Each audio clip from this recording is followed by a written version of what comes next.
여러분, 공항 갈 때마다 진짜 귀찮지 않으세요? 신발 벗고, 벨트 풀고, 노트북은 또 따로 꺼내야 하고, 비싸게 산 액체류 화장품을 눈앞에서 버려야 할 때도 있잖아요. 아니, 내가 무슨 테러리스트도 아닌데 왜 이렇게까지 해야 돼? 이런 생각 한 번쯤 다들 해보셨을 겁니다. 근데 말이죠. 만약에 이게 그냥 귀찮은 절차가 아니라 우리가 20년 넘게 계속 지고 있는 어떤 전쟁의 증거라면 어떠시겠어요? 오늘 들려드릴 이야기는요. 미사일 한 당 없이 한 나라 전체를 서서히 지치게 만드는 법, 바로 비대칭 전쟁에 대한 조금은 소름 돋는 이야기입니다. 자, 이 이야기의 시작점은 바로 2001년 9월 11일입니다. 우리 모두가 기억하는 그날, 그 사건에는요, 우리가 미처 계산하지 못했던 어마어마한 비용이 숨어 있었습니다. 2001년 9월 11일, 모두의 기억 속에 상처처럼 남아있는 그날이죠. 뉴욕의 심장이었던 쌍둥이 빌딩이 무너져 내렸고 공식 집계로만 2,977명이 목숨을 잃었습니다. 인류 역사에 기록된 끔찍한 비극이었습니다. 하지만 이게 전부였을까요? 어쩌면 테러리스트들이 진짜로 노렸던 비극은 이 눈에 보이는 사망자 숫자 넘어 전혀 다른 곳에 숨어 있었던 건 아닐까요? 바로 여기가 오늘 이야기의 핵심입니다. 테러가 벌어진 직후에요. 미국인들은 비행기 타는 걸 극도로 무서워하기 시작했습니다. 당연한 반응이었겠죠. 그래서 사람들이 어떻게 했냐면 수천 킬로미터가 넘는 거리를 직접 운전해서 가기 시작한 겁니다. 비행기 대신에요. 바로 여기서 정말 소름 돋는 데이터가 나옵니다. 심리학자 게르트 기거렌처의 연구를 보니까 9.11 테러 이후 딱 1년 동안 미국 내 교통사고 사망자가 평소보다 무려 1,500명이나 더 늘어났다는 거예요. 테러범들이 직접 죽인 게 아니었죠. 테러가 남긴 공포가 사람들을 도로 위에 위험으로 내몬 겁니다. 이 그래프 좀 보세요. 정말 충격적이지 않나요? 테러로 직접 사망한 희생자 수의 절반이 넘는 사람들이 테러에 대한 두려움 때문에 목숨을 잃은 겁니다. 테러범들이 노린 건 단순히 건물 2개를 무너뜨리는 게 아니었던 거죠. 미국인들의 일상 그 자체를 파괴하는 것, 그게 진짜 목표였습니다. 이게 끝이 아닙니다. 미국은 다시는 이런 일이 없게 하겠다면서 공항 보안에 정말 천문학적인 돈을 쏟아붓기 시작했어요. 미국 교통보안청 TS의 1년 예산만 해도 약 100억 달러, 우리 돈으로 13조 원이 넘습니다. 매년요. 여기에 우리가 공항 검색대에서 버리는 시간, 그로 인한 스트레스, 생산성 저하, 이런 보이지 않는 비용까지 합치면 그 손실은 정말 상상을 초월합니다. 결국 이 공격의 진짜 승리는 폭발의 순간이 아니었던 겁니다. 그 폭발이 남긴 공포가 수십 년간 우리의 평범한 일상을 불편하고 비효율적으로 만든 것, 바로 그게 그들의 진짜 승리였던 거죠. 그리고 이 전략은요, 지금 이 순간에도 세계 다른 곳에서 똑같이 벌어지고 있습니다.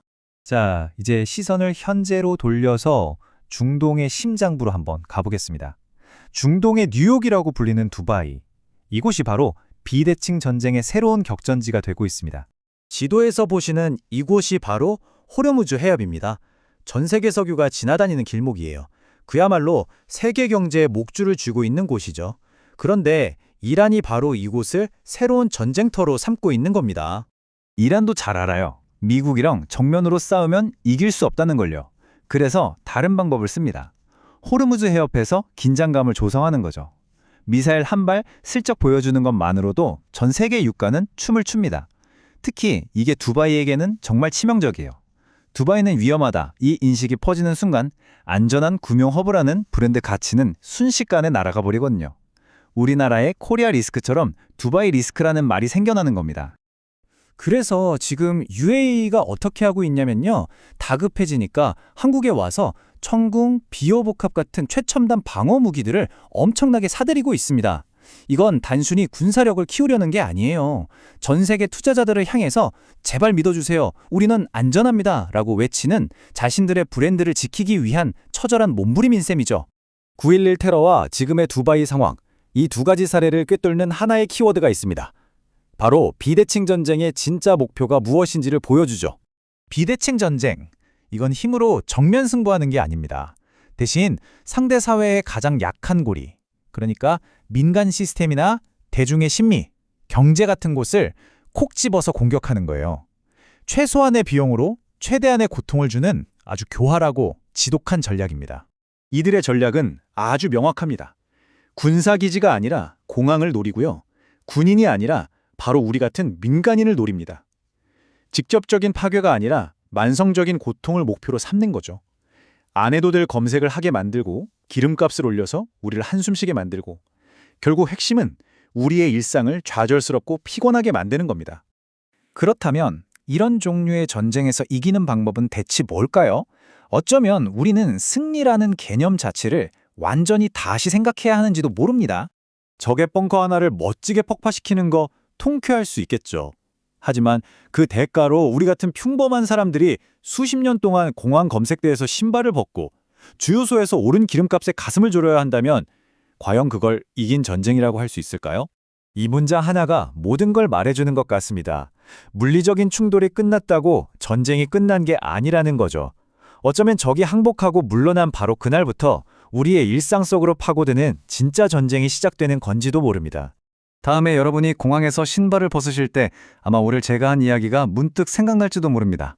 아, 나 지금 비대칭 전쟁의 한복판에 서 있구나 하고 말이죠.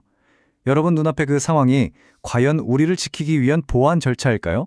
아니면 아주 오래전 우리가 패배한 전투가 남긴 지워지지 않는 흉터일까요? 판단은 여러분 각자의 몫입니다.